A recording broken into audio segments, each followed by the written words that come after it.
तो हम काफ़ी दिनों से देख रहे थे कि मिडल ईस्ट में काफ़ी शांति आ रही थी। काफ़ी दिनों से कोई झगड़ा नहीं हो रहा था, सब कुछ शांत होता जा रहा था। इज़राइल ईरान की भी जंग खत्म हो गई थी, अमेरिका भी वापस जा रहा था, लेकिन एकदम से क्या होता है? एकदम से ये सब हुआ।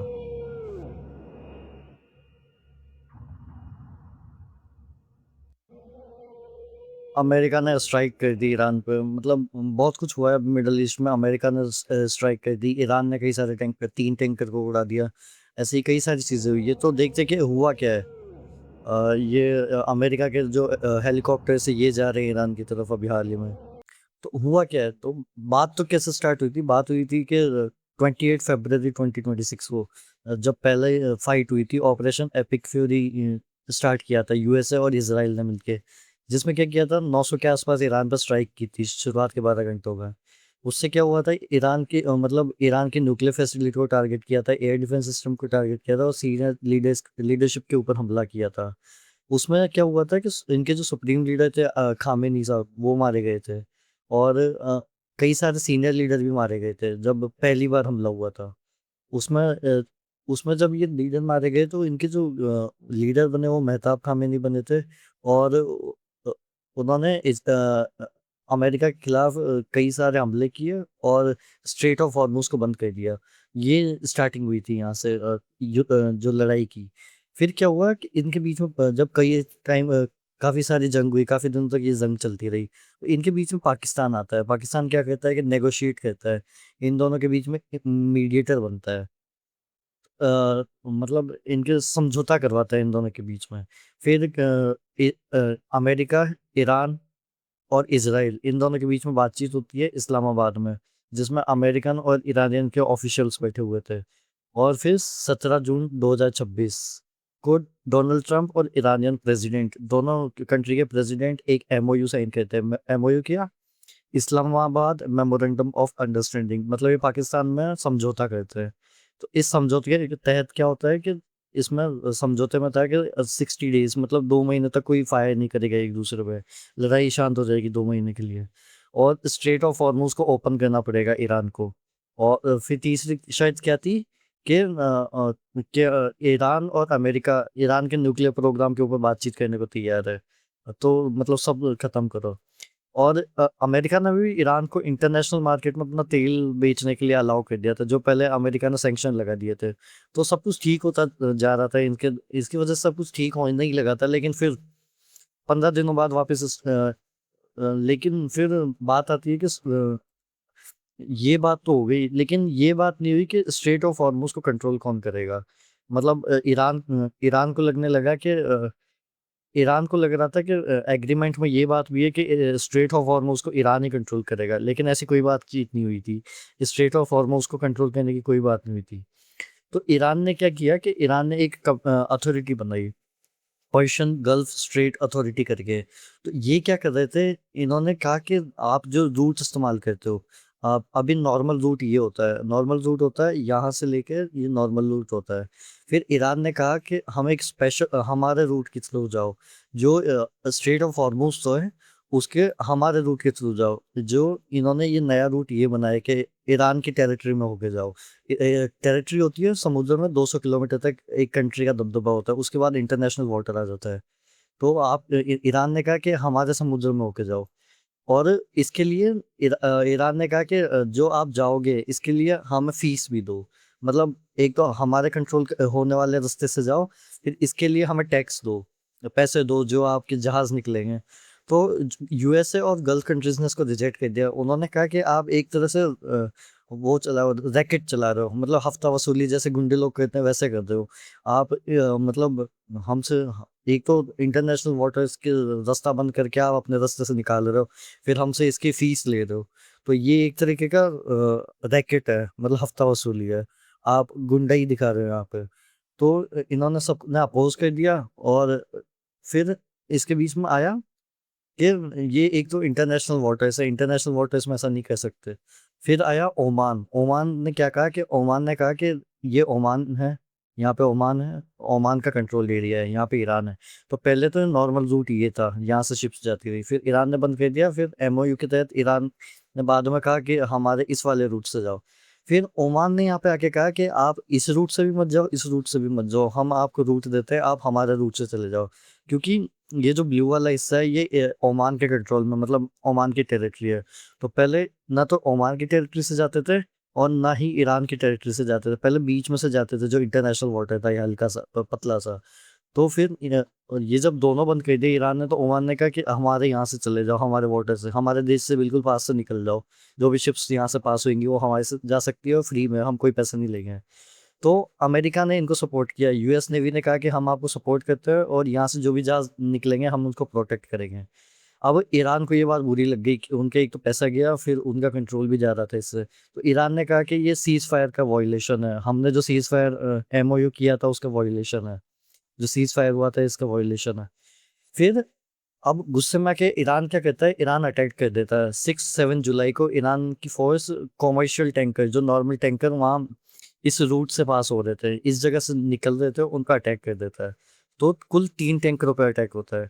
जिसमें से सबसे सीरियस वाला टैंकर का अटैक था वो है अल रेकियात। इस ये टैंकर क्या था, ये एलएनजी का टैंकर था। एलएनजी जिस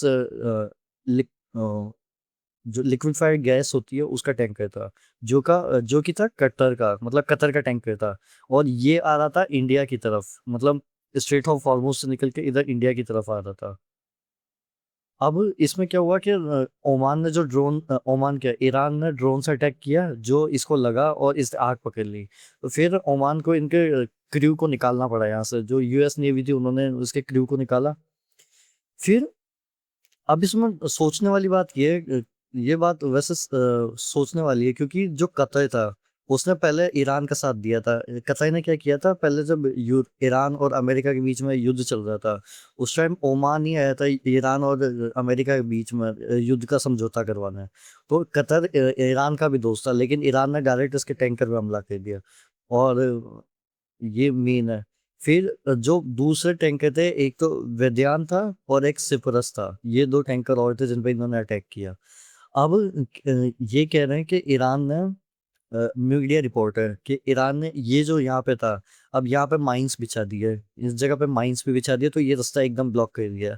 तो अब स्ट्रेट हॉर्मुज या तो बंद होएगा या फिर यहाँ से ही निकल के जाना पड़ेगा, एक तो यहाँ पे जाएगा कोई तो उस पर अटैक कर देगा। बस यहाँ पर सी माइंस है, तो इससे लगभग ईरान का फुल कंट्रोल आ जाता है अब। मतलब ईरान का लगभग फुल कंट्रोल है अब स्ट्रेट ऑफ हॉर्मुज पे, अगर इन्होंने माइंस बिछा दी होगी तो। अब इस पर ट्रम्प रिस्पॉन्स कहते हैं, ट्रम्प का रिस्पॉन्स था उन्होंने सैंक्शन लगा दिया। ट्रम्प मतलब ट्रम्प कहता है कि जो आप कह रहे हो कि हमने सीज फायर का वायलेशन किया है, तो ट्रम्प कहता है कि तुमने सीज फायर का वायलेशन किया है, मतलब ईरान ने वायलेशन किया है सीज फायर का।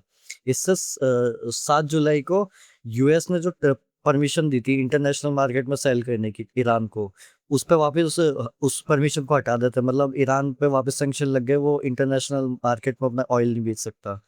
फिर है जो ट्रम्प की मैक्सिमम प्रेशर सैंक्शन पॉलिसी थी, जिसमें कई सारे सैंक्शन लगाए जाते हैं, वो वापस लगा दिए ट्रम्प ने ईरान पे। अब इस डिसीजन से क्या होगा कि ईरान को काफी इकोनॉमिकली धक्का लगेगा, मतलब काफी मार्केट क्रैश हो सकता है ईरान का। क्योंकि जो मेन ईरान का गवर्नमेंट को पैसा आता है, गवर्नमेंट का जो मेन रेवेन्यू सोर्स है वो ऑयल एक्सपोर्ट ही है।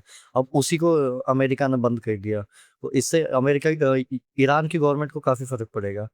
लेकिन अमेरिका बस यहीं नहीं रुका, मतलब सैंक्शन तक आके ही नहीं रुका। अमेरिका ने क्या किया कि काफी अटैक भी शुरू कर दिया, मतलब वापस जो एमओयू था, एमओयू साइन हुआ था जिसमें सीज फायर था, अब वो तो हट ही चुका था। तो ईरान ने मतलब यूएसए ने वापस ईरान पर अटैक कर दिया। अटैक में क्या होता है कि दो वेव्स में अटैक होता है, मतलब दो बारी में अटैक होता है। पहली वेव थी जिसमें 80 मिलिट्री टारगेट्स पर अटैक किया था अमेरिका ने। अमेरिका अमेरिका की एयरफोर्स ने 80 मिलिट्री टारगेट्स पर अटैक किया था, जिसमें थी ईरान की कोस्टल रेडार्स, जो ईरान के रेडार्स थे, एयर डिफेंस सिस्टम था, एंटी शिप मिसाइल थी, फिर थी मिलिट्री के कमांड सेंटर्स, और 60 से भी ज़्यादा आईआरजीसी फास्ट अटैक बोट्स, जो अमेरिका मतलब ईरान की अटैक बोट्स है, उन पे हमला किया। तो इन सारे 18 मिलिट्री टारगेट्स को डिस्ट्रॉय कर दिया। फिर जब दूसरी वेव आई, तो अमेरिका ने 90 टारगेट्स को अटैक किया। अब इसमें पहले ये तो किया ही था, इसमें सेकेंड वेव में भी इनको किया। और सेकेंड वेव में मिलिट्री टारगेट्स को छोड़ के नॉर्मल जो चीज इंफ्रास्ट्रक्चर था, उस पे भी अटैक किया, जो कि स्ट्रेट ऑफ हॉर्मुज के आसपास था। उसमें क्या था, अमेरिका ने अटैक किया बुशहर पे। बुशहर एक जगह है वहां पे, बंदर अब्बास, सिरिक और Charbagh port. Charbagh port India के लिए काफी इंपॉर्टेंट है। अब चारबाग पोर्ट है, इंडिया के लिए काफी इंपॉर्टेंट है चारबाग जगह, जिसपे अमेरिका का अटैक हुआ है और काफी डैमेज हुआ है चारबाग पोर्ट पे। तो चारबाग पोर्ट इंडिया के लिए इम्पोर्टेंट क्यों है, तो चारबाग पोर्ट पे इंडिया की काफी इन्वेस्टमेंट है, मतलब हमने काफी पैसा लगा रखा है चारबाग पोर्ट पे। अमेरिका ने चारबाग जगह थी वहां पे अटैक किया, जिसपे चारबाग पोर्ट को भी डैमेज हुआ है। अब चारबाग पोर्ट पे इंडिया की काफी इन्वेस्टमेंट है। इंडिया की काफी इन्वेस्टमेंट क्यों है, क्योंकि चारबाग पोर्ट से हमको एक तो अफगानिस्तान, फिर सेंट्रल एशिया, इन दोनों जगह का रूट का एक्सेस मिल जाता है। क्योंकि अगर अगर हमारे पास ये चार बार पोर्ट ना हो तो हमें पाकिस्तान के थ्रू जाना पड़ेगा, और पाकिस्तान इंडिया की दोस्ती काफी सही नहीं है, तो हमें चार बार पोर्ट की काफी नीड है। इसलिए इंडिया ने काफी इन्वेस्टमेंट कर रखे थे। अब अटैक अमेरिका ने चार बार पोर्ट पे अटैक कर दिया, उससे काफी ज्यादा डैमेज हुआ, इंफ्रास्ट्रक्चर काफी खराब हुआ वहाँ का पोर्ट का। अब इसमें ये है कि हम डिप्लोमेसी की वजह से डायरेक्ट अमेरिका को कुछ कह नहीं सकते, हमें अमेरिका की जरूरत पड़ेगी। इसलिए हमें अमेरिका के साथ अच्छे रिलेशन बना के चलना पड़ेगा। तो इसलिए, लेकिन हमारे स्ट्रेटेजिक इंटरेस्ट भी है ईरान के साथ, तो हम ईरान के साथ भी दोस्ती नहीं तोड़ सकते, मतलब दोनों के साथ मिलजुल के रहना पड़ेगा, किसी को कुछ नहीं उल्टा बोल सकते। तो इसकी वजह से क्या होगा कि जो ईरान की गवर्नमेंट, मतलब इंडियन गवर्नमेंट है, उन्होंने एक ढीला ढाला ही रिस्पॉन्स दिया, मतलब ना तो ईरान को कुछ बोला या ना अमेरिका को कुछ बोला। उन्होंने कहा, गवर्नमेंट ने रिस्पॉन्स दिया कि दोनों को शांत रहना चाहिए, दोनों को लड़ाई झगड़ा नहीं करना चाहिए। जबकि अमेरिका को डायरेक्ट कुछ नहीं बोला इंडियन गवर्नमेंट ने। अब ये बात इंडिया के लिए काफी खराब है, क्योंकि अब देखो, पाकिस्तान एक तो पाकिस्तान ने एमओयू साइन करवा दिया। अब पाकिस्तान ही इन दोनों के बीच में वापस कोऑर्डिनेट करवाएगा, इन दोनों का इंटरमीडिएट बनेगा। तो इसमें पाकिस्तान का काफी नाम हो रहा है। लेकिन इंडिया को कोई याद भी नहीं करता, कहीं कोई इंटरनेशनल मीडिया में या फिर यूएस मीडिया में कोई बात नहीं हो रही इंडिया की। इससे हमारा जो इन्फ्लुएंस था पहले, वो भी कम हुआ है। अब ये है चार बार पोर्ट इंडिया का, मतलब जहाँ पे इंडिया की इन्वेस्टमेंट है, इस पे काफी ज्यादा डैमेज हुआ है। अब जब अमेरिका ने इन पे दो वेव्स में अटैक किया, तो ईरान उसके रिस्पॉन्स में वापस अटैक करता है। ईरान इसके रिस्पॉन्स में अपनी मिसाइल्स और ड्रोन से अटैक करता है, जहाँ किस पे, मिलिट्री फैसिलिटीज जो बहरान और कुवैत में है, यूएस की मिलिट्री फैसिलिटीज। तो इसमें क्या होता है कि ईरान, जो यूएस की फिफ्थ फ्लीट का हेडक्वार्टर है बहरान में, जो मेन हेडक्वार्टर है बहरान में यूएस का, मिलिट्री जा और मिलिट्री फैसिलिटीज है, कैंप एरिफ जान में, या फिर Ali Al Salman air base in Kuwait, मतलब कुवैत में जो उनका एयर बेस है, इन जगह पे अटैक किया। तो इसमें क्या था, जो ज्यादातर मिसाइल और ड्रोन से अटैक हुआ था, जिनमें से ज्यादातर को रोक लिया था अमेरिकन मिलिट्री के डिफेंस सिस्टम्स ने। लेकिन और कोई वहां पे अमेरिका का कहना है कि कोई बड़ी कैजुअलिटी नहीं हुई, मतलब ज्यादा हानि नहीं हुई उनको। लेकिन ये खतरनाक है, मतलब पूरी दुनिया के लिए खतरनाक है। पूरी दुनिया के लिए खतरनाक है, क्योंकि इसमें क्या हो रहा है कि मेन लड़ाई थी वो तो ईरान और इसराइल के बीच में थी, लेकिन फिर उसमें अमेरिका भी आ गया। अब ये कुवैत और इन पे हमला किया है, तो ये भी आएंगे। फिर ओमान का टैंकर मतलब टैंकर पे हमला किया, तो ओमान भी बोलेगा, कतर भी बोलेगा, सॉरी, जो कतर है उसके टैंकर पे हमला किया तो कतर भी बोलेगा। अब ओमान ओमान और इनके बीच में तो है ही सीधा। तो इस वजह से लगभग पूरा गल्फ इसमें आ जाता है, मतलब पूरा गल्फ हो सकता है कि लड़ाई में आ जाए ईरान के साथ डायरेक्ट। इससे अब इससे पूरे वर्ल्ड को फर्क पड़ेगा, मतलब पूरी दुनिया को खतरा हो सकता है। क्यों? क्योंकि स्ट्रेट ऑफ हॉर्मुज दुनिया का सबसे इम्पोर्टेंट शिप रूट में से एक है, जहाँ से बहुत सारी शिप्स पास होती है। पूरा इंटरनेशनल जो वाटर का रूट है, ट्रैफिक पास होता है, जिससे ज़्यादातर कार्गो शिप और ये पास होती है, वो बहुत इंपॉर्टेंट है। पूरी दुनिया का माल इधर से उधर इसी जगह से होता है ज़्यादातर। अगर इसमें ज्यादा दिनों तक कॉन्फ्लिक्ट चलता है, मतलब ज्यादा टाइम तक कॉन्फ्लिक्ट चलता है, तो वापस जो ग्लोबल ऑयल की प्राइस कम हुई थी, क्रूड ऑयल की प्राइस $60 के आसपास आ गई थी। वो वापस 70 या $80 चली जाएगी। जो हमारा पेट्रोल सस्ता होने वाला था वो अब सस्ता नहीं होएगा, महंगा होएगा वापस। क्रूड ऑयल की प्राइस बढ़ने वाली है। और इससे क्या होगा, पेट्रोल तक ही नहीं रहेगी ये बात। इससे एक तो फर्टिलाइजर, जो इंडिया फर्टिलाइजर इंपोर्ट करता है, बहुत ज़्यादा इंपोर्ट करता है। हमारा लगभग 70% के, मिनिमम 70% के आसपास फर्टिलाइजर इंपोर्ट होता है। वो यहाँ से एक्सपोर्ट नहीं होएगा तो इंडिया में इंपोर्ट नहीं कर पाएंगे। इससे क्या होगा, कई जगहों पे, इंडिया ही नहीं बाकी कई जगह पे भी फर्टिलाइजर इंपोर्ट किए जाते हैं। तो वहाँ पे जो फार्मिंग कॉस्ट है, जो फर्टिलाइजर की वजह से कम होती है, वो ज़्यादा बढ़ जाएगी। उससे क्या होगा, फूड प्राइस बढ़ेगी। अब फूड प्राइस बढ़ने से क्या होगा, ग्लोबल इन्फ्लेशन बढ़ेगा, मतलब कुल मिला के इन्फ्लेशन बढ़ेगा हर जगह। जिससे क्या होगा कि कई लाखों लोगों को इसके फूड इनसिक्योरिटी हो सकती है, मतलब खाने की कमी हो का सामना करना पड़ सकता है। तो अभी तक तो यही है। अभी हो सकता है कि यहाँ पे अटैक कुछ ज़्यादा भी बढ़े। ईरान ने कहा है कि हम इसका अच्छे से जवाब देंगे। अब ईरान और अमेरिका की युद्ध वापस होने वाला है, कुछ ना कुछ तो होएगा। यहाँ पे शांत नहीं होने वाला। तो देखते हैं आगे क्या होता है।